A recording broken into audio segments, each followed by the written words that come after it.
Halo, Assalamualaikum Sobat Pastok, Pengadilan Agama Samarinda Talks, Bincang Santai Mengedukasi. Bersama saya Rianda, Pegawai Pengadilan Agama Samarinda.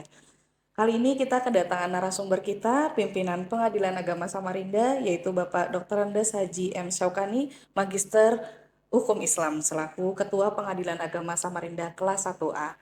Bapak, bagaimana kabarnya hari ini? Alhamdulillah sehat. Alhamdulillah Bapak ya, Iya. sehat ya. Nah, dalam momen ini teman-teman sekaligus launching podcast pertama kami di Pengadilan Agama Samarinda. Jadi ini kita langsung aja Pak ya, mungkin Bapak boleh diceritakan ini mengenai tentang perjalanan karir Bapak sebagai Ketua Pengadilan Agama Samarinda sampai sekarang. Assalamualaikum warahmatullahi wabarakatuh. Waalaikumsalam. Selamat siang. Semoga acara ini dapat berjalan dengan lancar. Amin. Pertama, tadi sudah ditanyakan karir perjalanan Bapak hingga sampai ke Pengadilan Agama Samarinda saat ini. Penempatannya Penempatan hakim pertama, Bapak ditaruh di Kota Baru. Pernah Kota dengar Baru. Kota Baru, Kota Gunungnya Baru. Bomega? Kurang lebih 11 tahun sampai dipromosikan jadi wakil ketua di situ. Kurang lebih 6 bulan, Bapak dipromosikan lagi jadi ketua Pengadilan Agama Tanjung. Kemudian dengan berjalannya waktu, kurang lebih 3 tahun, Jadi ketua KPA 3 tahun Tanjung. ya Pak? Bapak ditaruh di Barabai lagi, Berarti kembali kembali ke tempat Bapak panitera pengganti dulu. Iya betul. Ke tempat panitera pengganti dulu. Jadi ketua PA Barabai. Habis di Barabai, kurang lebih jalan 3 tahun, ada TPM lagi. Ada TPM Pak ya. Bapak dapat sebagai wakil ketua PA Pontianak kelas 1A. Kemudian jalan 4 tahun, keluarlah TPM lagi, ternyata jatuhnya di Ambon. Habis kurang lebih 3 tahun juga, keluarlah kita ke Banjarmasin. Ke Banjarmasin. Jalan 2 tahun di Di Banjarmasin, Banjarmasin. ternyata ada lagi TPM Samarinda. Sampailah kita ke Pengadilan Agama Samarinda Samarinda. di ujungnya ini Pak Itulah ya. sekelumit gitu kan. Nah ini Pak, ada beberapa nih Pak pertanyaan dari teman-teman kita semua nih Pak mengenai pengertian pengadilan agama itu sendiri apa sih Pak sebenarnya? Sebagaimana kita ketahui bersama bahwa pengadilan agama itu pengadilan yang menyelesaikan, menerima, memeriksa dan menyelesaikan perkara-perkara perdata agama bagi orang-orang Islam. Kalau untuk pengadilan agama sendiri itu Pak biasanya ada di setiap kota kah atau setiap provinsi? Untuk pengadilan agama itu keberadaannya ada di ibu kota kabupaten, kecuali ada daerah pemekaran yang pengadilannya belum ada atau baru disiapkan. Itu pengecualian. Tapi tetap diusahakan ada pengadilan agama di tiap-tiap kota di Pak ya. tiap-tiap kota kabupaten, walaupun itu pemekaran. Sebelum di situ ada pengadilan agamanya, maka Mahkamah Agung kerjasama dengan pemerintah daerah untuk menyiapkan gedung sementara. Apakah sebutannya balai sidang? Iya betul. Atau apa namanya? Yang penting masyarakat di situ bisa menyelesaikan perkara-perkara yang berhubungan dengan pengadilan agama iya, tadi Pak ya. benar. Tapi kalau untuk pengadilan tinggi agama sendiri itu berarti adanya di tiap provinsi. Di tiap provinsi, ibu kota provinsi. Karena itu yang membawahi pengadilan agama Pak ya yang ada di kota-kota. Kalau Mahkamah Agung cuma satu nih Pak ya, langsung di pusat berarti ya. Betul. Nah ini Pak, mungkin ada pertanyaan lanjutan. Kewenangan pengadilan agama itu apa aja sih Pak biasanya? Pengadilan agama khususnya itu mempunyai kewenangan yang lumayan banyak. Itu diantaranya ada masalah perkawinan, Perkawinan. kewarisan, Mm-mm. ada hibah, ada wakaf, ada sodakoh, dan ekonomi syariah. Ekonomi syariah. Itu yang secara umum gambaran. Nah ini kan Pak pasti banyak orang tuh yang berpikir kalau ke pengadilan agama tuh cuma hanya untuk bercerai saja. Nah, padahal sebenarnya banyak Pak ya Padahal perkara yang poin kita bisa banyak. tanganin ya. Kalau untuk perkawinan sendiri tuh jenisnya banyak kah Pak? Kalau untuk masalah perkawinan sebenarnya itu dari item pecahan dari perkawinan itu ada hampir 20 item. 20 Nah, lagi anakannya nih Pak ya dari anak-anak. perkawinan kita dia. Cuman diantaranya karena dari jumlah itu tidak semuanya orang mendaftar. Yang sering kita dalam praktek yang kita jalankan, pertama cerai gugat. Cerai gugat. Gugatan yang diajukan oleh istri. Namanya cerai Kemudian gugat. cerai talak. Perceraian yang diajukan oleh suami. Jadi bedanya di situ Pak ya, itu penyebutannya cerai berarti talak, ya. cerai gugat. Jadi kita harus paham kalau apa perkaranya cerai talak. Oh berarti itu laki-laki suami yang mengajukan suami ya. Apa perkaranya cerai gugat? Berarti istrinya yang mengajukan. Itu kan itu satu. Yang kedua, akhir-akhir ini banyak perkara masuk dispensasi kawin. Dispensasi termasuk kawin. Kewenangan Itu pengadilan apa agama. itu Pak dispensasi kawin?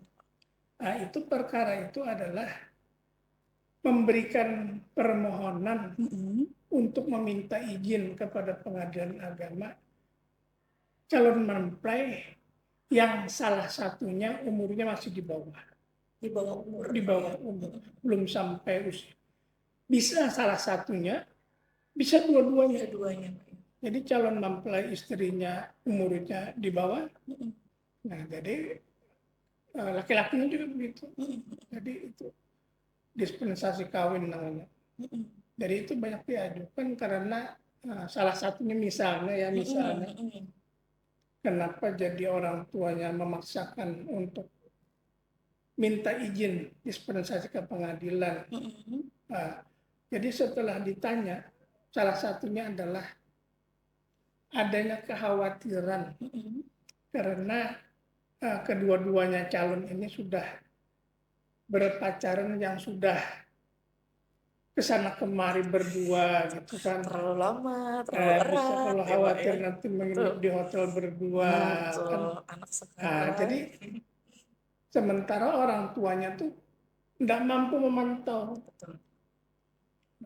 Jadi daripada ada terjadi hal-hal yang tidak diinginkan. Ya betul Pak.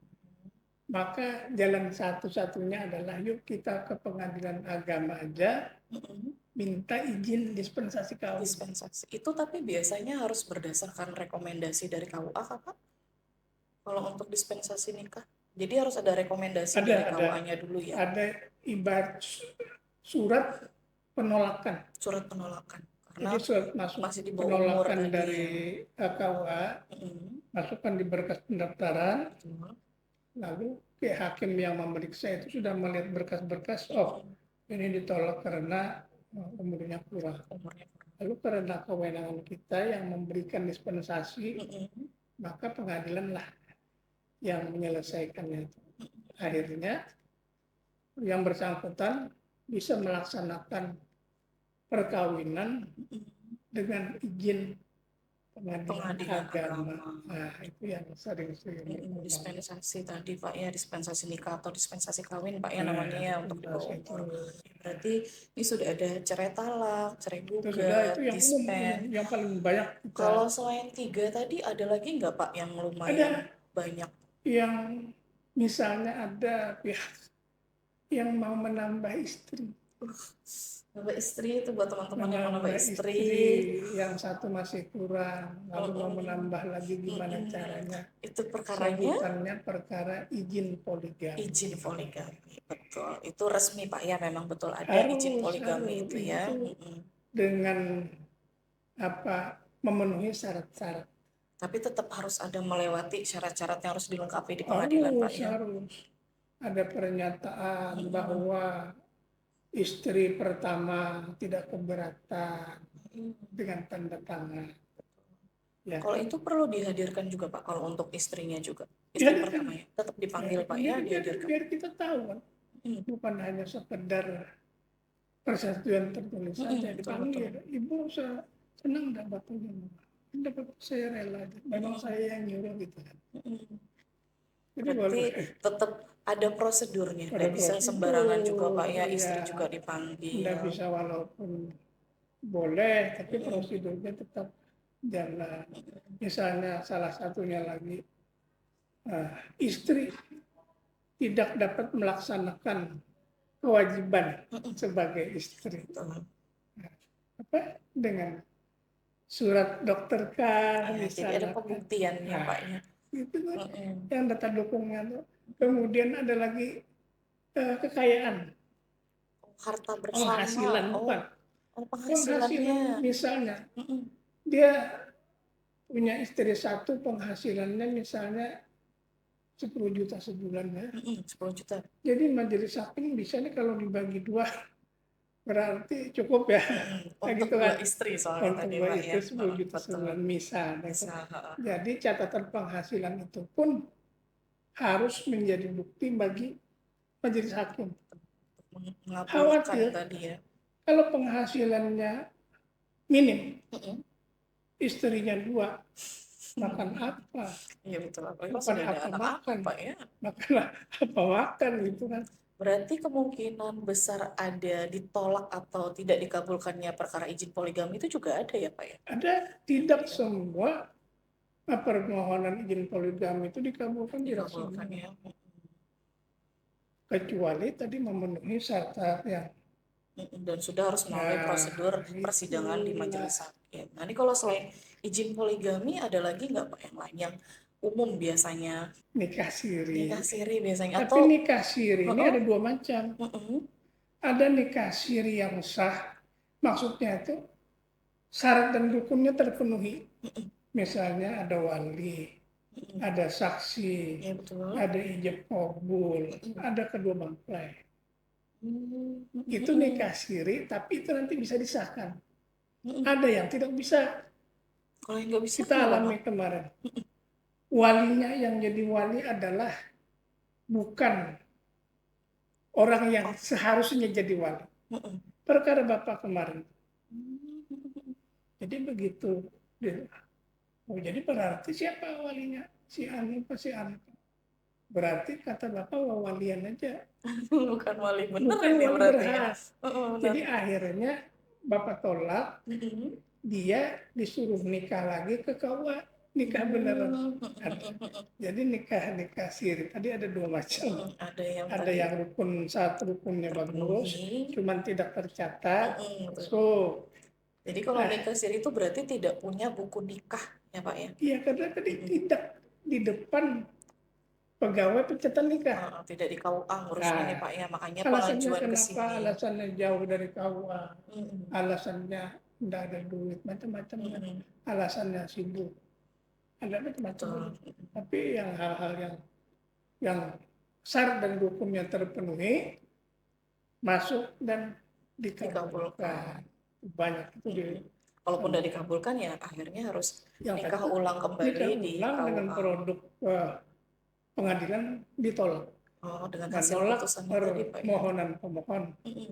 Nah, dengan adanya penolakan itu dibawa ke KUA, disuruh nikah ulang. Nikah kembali. Itu perkara Bapak begitu. Yang kemarin terakhir ini, Pak, ya. Iya, gitulah. Kalau selain pengesahan nikah nih, Pak, ada lagi nggak yang lain? Yang umum yang paling sering nih? Apa lagi? Asal usul anak mungkin ya, Pak, Nah, ya. itu boleh. Karena kan biasanya berkaitan Itu ya. banyak-banyak kita alami. Pertama, orang yang misalnya anak itu duluan anak lahir. Misalnya saat apa dia belum menikah secara resmi, Ya, dia sudah melakukan hubungan hubungan, betul. hamil sekian bulan, taruhlah begitu umur anak sudah 6 bulan, Mm-mm. nah, baru dia nikah. Hmm. Nikahnya kan baru misalnya 2 bulan. Mm-mm. Kok 2 bulan punya anak gitu. Mm-mm. Nah, itu harus ditarik. Karena kalau itu dipaksakan dibikinkan akta kelahiran, bin Yang ibunya, keluar bin ibunya, bin Pak ya. ibunya. Kalau Mm-mm. bapaknya Iya, gimana? padahal Nah, sebenarnya anak bapak beneran tadi gitu ya, kan. nah, itu tadi ada persekot, Iya, betul. persekot. Jadi hal-hal yang semacam itu ya Mm-mm. asal usul anak itu untuk kepentingan ya si anak sendirilah. Untuk pembuatan akte kelahiran Akta tadi, Pak ya. kelahiran biar jadi bin bapaknya gitu kan. Mm-mm. Bin bapaknya itu yang beberapa yang kita alami itu kan sudah ada akta cerainya, akta nikah. Mm-mm. Tapi Mm-mm. kan Betul. Pak bin ibunya saya tidak mau. Saya harus bin bapaknya. Nanti Mm-mm. orang ketawa. Ah, Ya, apalagi kalau setahu kita nih Pak ya, kayaknya pemerintahan juga lumayan udah mulai ketat nih tentang pasti akte-akte tentang akta seperti itu, kelahiran pemberkasan akta Pak itu ya. harus Jadi harus sesuai kayaknya sekarang ya. disesuaikan. Ya Mm-mm. itu makanya. Jadi itu ya Mm-mm. satu-satunya juga masalah asal usul anak ini. Usul-usul. Jadi ini sebenarnya yang paling umum Pak ya, kayak tadi Ya. Bapak bilang cerai gugat, cerai Yang paling talak, paling paling paling sering umum terjadi di sering pengadilan terjadi. agama. Kalau untuk perceraian sendiri Pak, kalau presentasenya itu kurang lebih banyak nggak Pak dibanding perkara Kalau permohonan? dilihat laporan tahunan Mm-mm. itu hampir 80%, Perceraian, 80% perkara perceraian. perceraian Pak ya. Yang 20-nya ya tadi seperti ada Mm-mm. ya kan Jenis-jenis permohonan ya tadi Pak jenis-jenis ya. yang lain. Nah, tapi dominan perkara cerai gugat dan cerai talak dominan Dominannya Pak ya. ya. Sama ini Pak, pernah dengar katanya ada yang nanya juga tentang penetapan ahli waris. Iya, Itu berarti bisa diajukannya pun di pengadilan agama. penetapan ahli waris kalau tidak ada sengketa ya. Mm-mm. Kalau tidak ada sengketa namanya penetapan ahli waris. Mm-mm. Yang mengajukan adalah sesuai dengan rapat pleno kamar, Mm-mm. semua ahli waris harus dilibatkan. Harus Misalnya dimasukkan ahli ya. warisnya 10, Mm-mm.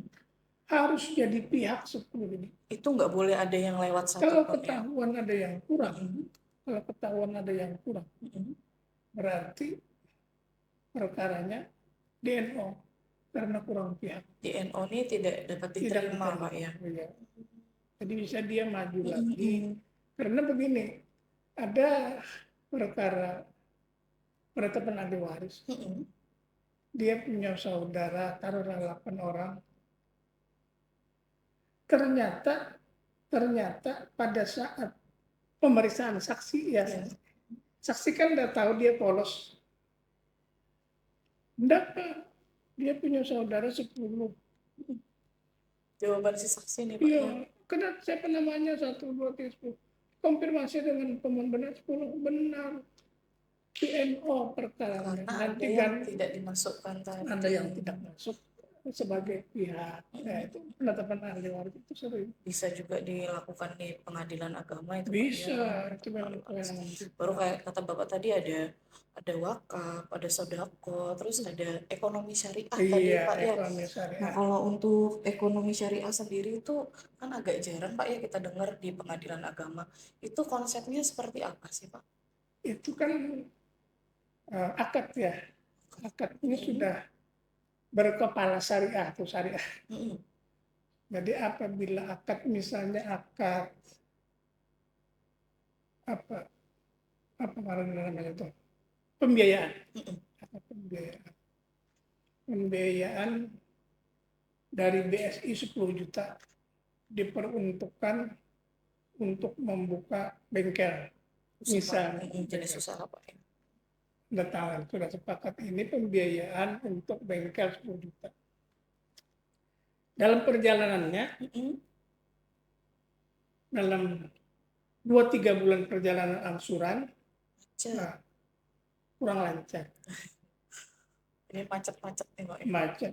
Tapi disusuri lagi, benar enggak usahanya bengkel? Ah, Ternyata macetnya ini bukan ngurusi bengkel dengan yang lain. mm-mm. Ini tidak sesuai dengan akad. Mm-mm. Nah, Kalau pihak bank Mm-mm. bisa menuntut karena ini tidak sesuai dengan akad, Mm-mm. ini kan namanya perbuatan melawan hukum. Mm-mm. Kalau itu terjadi sengketa antara nasabah Mm-mm. dan bank, majulah ke pengadilan. Nah, kalau untuk ekonomi syariah sendiri, perbankan yang bisa itu hanya syariah atau universal bisa semua, Pak? Bank syariah khususnya Jadi umum. memang hanya Kalau yang yang bersyariahnya. konvensional tidak Oh, tidak di pengadilan kewenangan. agama, bukan kewenangan, Misalnya Pak ya. BSI ya, Mm-mm. kalau BSM, Mandiri Syariah, BRI Pak ya. syariah yang Mm. berbau-bau syariah. Itu baru bisa ke pengadilan Itu agama. Kewenangannya berarti iya, bisa diajukan di sini, Pak ya. iya Hmm. bisa diajukan di Mm-mm. pengadilan agama. Samarinda, betul. Nah, terus ini Pak, ada lagi kalau misalnya kayak perceraian, itu kadang-kadang ada yang nanya, apakah non-Muslim bisa mengajukan di pengadilan agama? Ya itu sering terjadi. Mm-mm. Tapi setelah perkara itu didaftar Mm-mm. dan sampai ke majelis, Mm-mm. ternyata yang bersangkutan menikah secara Islam. Hmm, Jadi asas personalitas keislaman itu dilihat dari saat dia menikah, melaksanakan pernikahan. pernikahan tadi Pak ya. Walaupun setelah dia nikah seminggu, setengah bulan, atau setengah tahun mau bercerai, Mm-mm.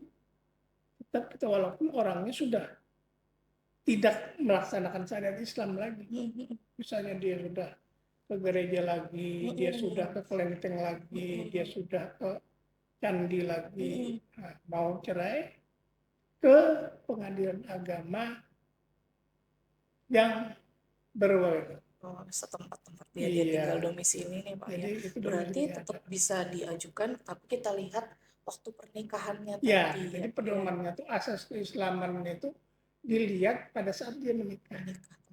Walaupun misalnya dia mau menikah dengan si A, Mm-mm. dulunya dia non muslim ya, Mm-mm. karena mau menikah dengan si A, Ya, mualaf lah. masuk Islam Betul. dulu deh Mm-mm, lah, masuk Islam. biar dapat kan. Betul. Begitu sudah dapat, Mm-mm. nanti kembali lagi Kembali dia ke ke agamanya agama. semula. Itu yang kadang-kadang digugat oleh istrinya juga bisa. Mm-mm. Kalau istri mengajukan gugatan ya karena pindah agama lagi kan, Mm-mm. bisa, tetap itu menjadi kewenangan Di pengadilan agama. pengadilan agama Berarti masih karena bisa. asas keislaman. Mm-mm. Kecuali ya memang betul-betul dari awal bukan pernikahannya secara Islam Pak ya. Oh iya, Itu kenapa berarti harus ke kita pengadilan negeri ya Pak ya. pengadilan negeri itu? Ya, nah sama ini Pak, mungkin pertanyaan terakhir nih Pak ya.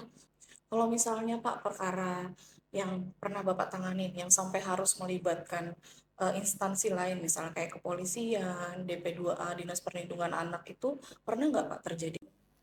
Belum ada sampai sekarang, Belum ada bahkan yang di Bapak ya.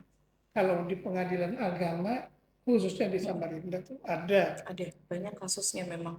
kasus-kasus, ada yang sampai apa, dia mengadukan ke Ya kepolisian. betul, sampai ke Dinas Perlindungan Perempuan dan Iya, Anak juga itu ada minta di pengadilan pendampingan. agama, bukan Mm-mm. perkara bapak. Tapi ada memang Pak ya kasus-kasus yang ditangani sampai Ada seperti itu ya. perkara-perkara yang semacam itu yang sampai melibatkan kepolisian, dilaporkan ke polisi. Nah, itu hal-hal yang Saya agak-agak unik-unik sedikit nih kenapa sampai harus melibatkan instansi lain dalam ya, melakukan perkara atau masuk perkara pendaftaran ke itu pengadilan Pak dia ya. ya.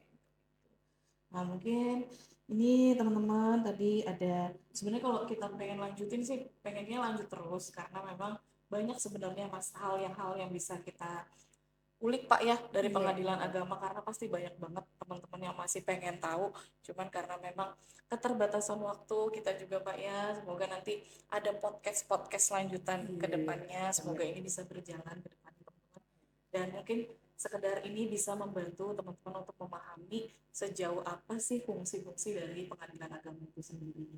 Nah, Bapak, terima kasih banyak untuk penjelasannya. Semoga bisa sama-sama membantu kita semua untuk memahami tentang pengadilan agama tadi itu, Pak ya. Nah, baiklah untuk teman-teman, sampai jumpa di podcast kita selanjutnya. Wassalamualaikum warahmatullahi wabarakatuh.